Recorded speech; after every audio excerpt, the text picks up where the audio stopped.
In this video, I'll show you how to find the month name in SQL Server. Later in the video, I'll also show you how to find the month name in different languages other than English.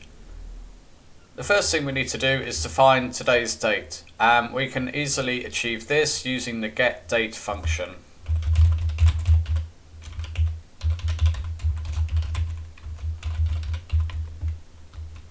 Okay, so that's today's date. Now that we have today's date, how can we find the month name from the date? We can easily achieve this using the DATENAME function. Okay, so the interval we need here is month, and we use getDate.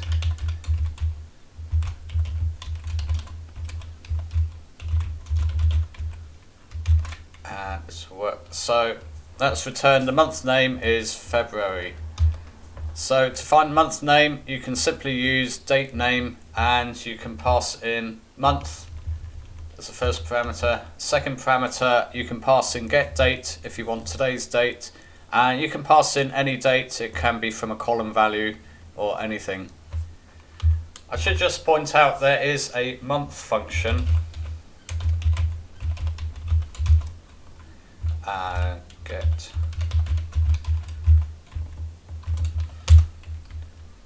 and you'll notice that this just returns the number of the month, not the actual name of the month, so don't get misled. This is particularly useful. Maybe it might come up in job interview questions, so be careful of that one. So how can you get the month name in other languages? Let's have a look. So if we do set language and then a language name, let's use French as an example. If we run this command and then we run this command, you'll see now we're getting February, we're getting the month name in French, and you can change it to Spanish.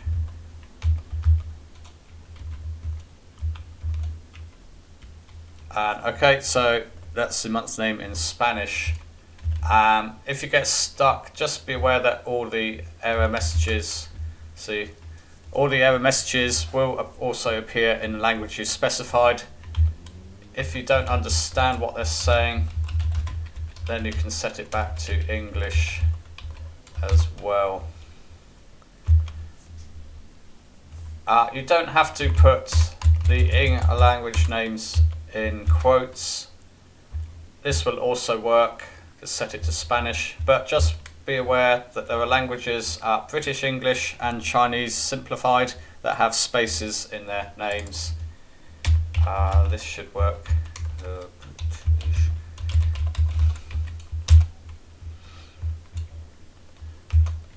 Okay, so that was how to get the month name and also how to find it in different languages. One more thing you can do, select start from sys languages, that's the one. If you run this query, you can find the list of all the languages that are installed on your version of SQL Server. Here we tend to be using the alias name, and if I move that, you see some of them do have spaces in. You see some languages like Japanese don't have month names, they just use numbers. Incidentally, this query, sys languages, is also useful because you can find a list of the month names in different languages. So you might find this useful, especially if you're working on a multilingual web application. Anyway, hope you found that video useful. Thanks for watching.